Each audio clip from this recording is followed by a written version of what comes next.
We're told that Ava buys snow boots for $24. After one winter, she outgrows the boots, so she sells the boots at a neighborhood yard sale for $9. What was the percentage of the original, or what percentage of the original price was the discount? Pause this video and have a go at that. All right, so how much is the discount? What's the difference between 24 and $9? So if we were to say 24 minus 9, that is equal to $15.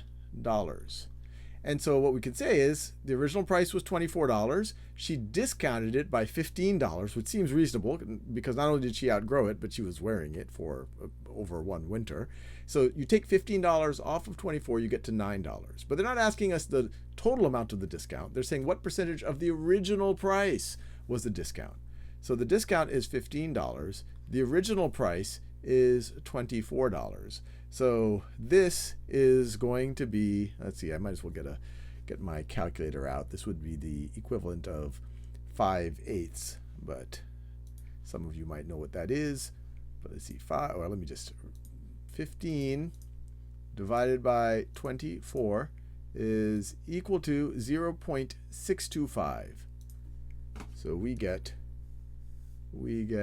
0.625, which is the same thing as 62.5%. You could just think about it as we're multiplying by 100%, which is the same thing as just multiplying by 1. You're just expressing it in a different way. So it's a 62.5% discount. You took 62.5% off of $24, which happened to be $15, to get to $9.